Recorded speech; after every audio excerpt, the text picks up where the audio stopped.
To bring in a very special guest right now who took time to join us today as he's down here in the parade route, thanking our veterans for all they do. None other than Governor Wes Moore. Thank you for being here today. It's my pleasure. It's exciting to be out here and just seeing everybody out here celebrating our vets, celebrating our families, remembering the reason for why we're out here. This is special. It's great being back in Baltimore. We also have to thank him for his service too. I was going to say, how symbolic does this feel for you, especially seeing that you are a veteran yourself and just being among your fellow men and women? You know, it's a special time of the year because it doesn't just remind me of the service that so many of my brothers and sisters in uniform did while we were overseas, but just it reminds you that it takes a special person who is willing to raise their hand when the country asks, to leave their family, to go and deploy to a place and you know, that they know that being in harm's way is literally the definition of what you are doing, and the only thing they're asking for when they come back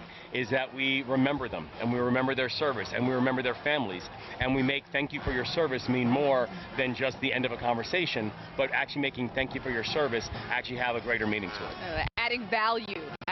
That's exactly right. And you know, when we came on board, we said that we were going to be unapologetic about the way we were going to support our veterans, support our veteran families. You know, some of the first piece of legislation that we introduced and passed were actually about making sure that we can get health care and dental care for members of our National Guard, giving a tax cut and tax relief to younger veterans, the largest in a generation in our state. You know, we believe in this. It's important, and it's important that our veterans understand and remember how important they are to all of us. A little bit earlier, we were talking about that transition that many of our veterans make into civilian life. You talk about the support that this state has. How crucial is that? Because a lot of times that transition is far from easy. It's really challenging. And you know, I think for a lot of people, it's how do we make sure that your skill set is being transferred, the work you're doing in the military, that people can come and see how that makes sense and how it's relevant in the civilian world. Making sure that we can have supports for the family members. Because for a lot of our veterans, the thing we care about most is how are our partners doing? How are our children doing? How are our parents doing? And so really providing that ecosystem becomes important. But it's also, I think, really important for people to remember the skill sets that these veterans have when they're coming on board. I mean, these are natural leaders. These are people who have run and led large, complex organizations. These are individuals who have unique skill sets. And so as a society, us being able to really appreciate them and appreciate what they can bring back to our society, it's not just going to benefit the veteran, it's going to turn around and benefit each and every one of us. And Governor, we're saluting and we are celebrating veterans today. And for so many people, they're like, you know what? But tomorrow, will we be forgotten? So as a veteran and being here, what do you think as a community we could really do to, you know, have a continuum when it comes to that? I love that. You know, and it's, I think oftentimes when we say thank you for your service, it oftentimes is the end of the conversation. Right? It's like, thank you for your service, and now I've got to get on to work. Thank you for your service, and I got to go catch my flight. Thank you for your service, and I'll buy you a cup of coffee. We want thank you for your service to be a continual conversation. And where thank you for your service shouldn't be the end of the conversation. Thank you for your service should be the beginning of it. Absolutely. Because it means learning more about what was your service. What did you do? What was the transition like? Because for most veterans, I can tell you from my perspective, veterans want to talk about what they did. They want to talk about their experiences. And so we as a society, we shouldn't be afraid to be able to engage and have those conversations with veterans, because I think it's one of the best things that we can do to make sure that we don't just celebrate their service on Veterans Day, but we can actually celebrate their service and benefit from how they've continued to serve. That the mission for many veterans, the mission continues for them, and make sure our society continues to benefit from that. Wow. Thank you so much for highlighting that, because I think sometimes that gets lost in the celebration. It's so right. It's so right. It's so right. And for so many vets, you know, we have veterans right now who have come back home, and they are our teachers.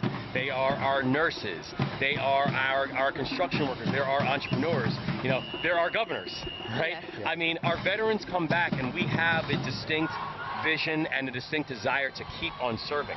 The mission continues for us, even when we take off the uniform.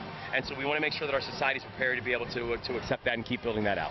Do you feel an extra sense of pressure at all when people look at you and everything that you've been through, a veteran, and where you are now, that you're kind of leading by example with so many youngsters looking up to you and saying, hey, why can't I do that too? Well, I feel a sense of pride. Because also I think about, for me as a veteran, you can't understand my trajectory if you don't understand the role the Army played for me. Everything that the Army taught me, I use still to this day, every single day. It has helped to forge me. It has helped to shape me. It has helped to guide me, and it still does. And so I look at it not as a sense of burden, but I look at it as a sense of pride in the fact that everything I am, I know that the Army helped to forge it. Natural leader skills, I like that. It's kind of a pitch to all the big companies out here because we have a lot of veterans who need jobs. Get on the horn and start hiring. That's right. And that is why the rain wasn't going to stop you from coming out here today. As we said in the Army, if it ain't raining, we ain't training. That's what it was. That's what it was. Weather too. We know you played a little and it's great football weather too. Come on now, Johns Hopkins football, catching the long ball. I'm ready. You're ready. I'm ready. We're telling Lamar during preseason, if you need me, he's got my number. Just call me up. Catching the ball was all hands. No all fire. hands. All hands. And hands. One take.